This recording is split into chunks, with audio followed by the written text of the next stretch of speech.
Assalamualaikum warahmatullahi wabarakatuh. Kembali lagi dengan saya Iklilah Muzayanah. Kelas Hukum Ekonomi Syariah 2018 akan menjelaskan mengenai hukum fikih produk kontemporer mengenai produk investasi sukuk negara. Baik, langsung saja. Sukuk dalam bahasa Arab yaitu bentuk jamak dari yang artinya sertifikat. Sukuk adalah surat berharga yang mempresentasikan kepemilikan aset oleh investor lewat penerbitan surat utang dengan berbasiskan syariah. Sukuk bisa diterbitkan oleh negara, perusahaan BUMN maupun swasta. Sementara mengutip keterangan resmi Dewan Syariah Nasional Majelis Ulama Indonesia atau yang biasa dikenal dengan DSN MUI, sukuk adalah harus dikelola berdasarkan prinsip syariah, tidak mengandung unsur maisir atau judi, goror atau ketidakjelasan, dan riba, usuri, serta telah dinyatakan sesuai dengan syariah oleh MUI. Sukuk dalam pasar modal Islam serupa dengan obligasi yang terdapat di pasar modal konvensional, yaitu surat atau sertifikat dari pihak yang membutuhkan dana. Perbedaannya adalah obligasi merupakan surat hutang, sedangkan sukuk lebih dikenal sebagai sertifikat kepemilikan aset dalam suatu aset. Obligasi mewajibkan pihak yang berhutang untuk membayarkan bunga atau kupon kepada pihak yang memberikan hutang. Praktek bunga seperti ini jelas tidak dibenarkan secara syariah karena mengandung unsur riba. Sukuk dalam hal ini dapat menjawab salah satu kebutuhan instrumen keuangan yang halal, yang bagi umat muslim pada khususnya adalah sebuah kebutuhan yang mendesak. Sukuk seringkali disebut dengan obligasi Islami, namun ada perbedaan yang cukup mendasar antara sukuk dengan obligasi. AAOV atau The Accounting and Auditing Organization for Islamic Financial Institution dalam standar nomor 17 mendefinisikan sukuk sebagai efek syariah berupa sertifikat atau bukti kepemilikan yang bernilai sama dan mewakili bagian penyertaan yang tidak terpisahkan atau tidak terbagi atas: 1. Kepemilikan aset berwujud tertentu, 2. Nilai manfaat dan jasa atas aset proyek tertentu atau aktivitas investasi tertentu. Yang ketiga, kepemilikan atas aset proyek tertentu atau aktivitas investasi tertentu. Meskipun sukuk sudah disebut sebagai obligasi syariah, namun pada prinsipnya sukuk lebih menekankan kepada kontrak jual beli. DSN MUI dalam fatwa nomor 32/9 tahun 2002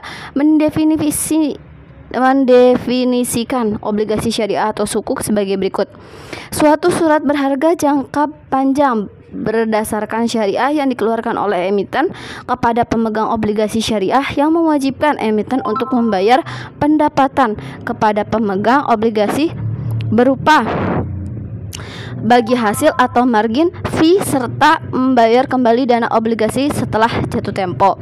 Dalam AOV nomor 17 tersebut ada 14 jenis sukuk berdasarkan akad dan underlying aset yang digunakan. Masing-masing jenis sukuk tersebut memiliki ketentuan syariah tersendiri, baik dalam hal penerbitan maupun perdagangannya di pasar sekunder.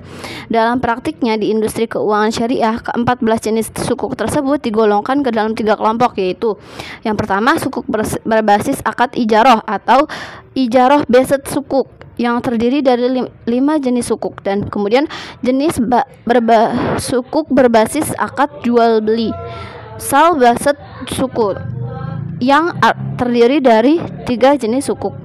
Yang terakhir, sukuk berbasis akad kerjasama atau participation based sukuk. Kesimpulannya, sukuk merupakan salah satu instrumen keuangan syariah yang sedang berkembang pesat pertumbuhannya di dunia. Tidak hanya di negara-negara yang mayoritas penduduknya muslim, sukuk juga berkembang di berbagai negara di belahan dunia dengan didominasi penduduk non-muslim. Hal ini disebabkan sifat sukuk yang merupakan suatu instrumen investasi yang relatif aman. Pendapatan yang diperoleh dari sukuk ini berasal dari pemanfaatan dana yang tepat dan dijamin oleh aset yang real. Selain aman, sukuk juga telah efektif digunakan sebagai instrumen pendanaan bagi berbagai kebutuhan keuangan negara, baik yang bersifat jangka panjang atau jangka pendek. Sejak tahun 2008, sukuk mengambil peran yang cukup signifikan dalam pembangunan perekonomian Indonesia. Pada awal perkembangannya, sukuk di Indonesia tergolong lambat, namun pengembangan terhadap sukuk terus-menerus dilakukan oleh pemerintah. Pengembangan sukuk tersebut menyangkut varian sukuk, sumber dana sukuk, luasan pasar maupun sistem transaksi yang digunakan. Pengembangan yang dilakukan pemerintah terhadap sukuk ini ternyata mendapat sambutan yang cukup antusias baik dari pasar domestik maupun pasar global. Sukuk global yang diterbitkan oleh pemerintah Indonesia pada akhir tahun 2014 bahkan mengalami kelebihan permintaan atau oversubscribe hingga mampu menurunkan tingkat yields bagi hasil yang harus diberikan kepada investor. Sambutan yang besar terhadap sukuk Indonesia ini menjadi suatu alternatif yang sangat menjanjikan bagi pembiayaan berbagai proyek dan pembangunan yang berlangsung di Indonesia, mengingat cukup banyaknya keunggulan pembiayaan melalui sukuk dibandingkan utang negara berupa pinjaman luar negeri. Selain itu, sukuk juga dapat menjadi alternatif investasi yang halal bagi investor muslim maupun investor secara keseluruhan. Perkembangan suku ke depan diharapkan dapat semakin berperan besar dalam pembangunan perekonomian Indonesia. Baik, mungkin ini saja penjelasan dari saya. Terima kasih sudah menyimak dengan baik. Jangan lupa untuk like, komen, dan subscribe-nya. Wassalamualaikum warahmatullahi wabarakatuh.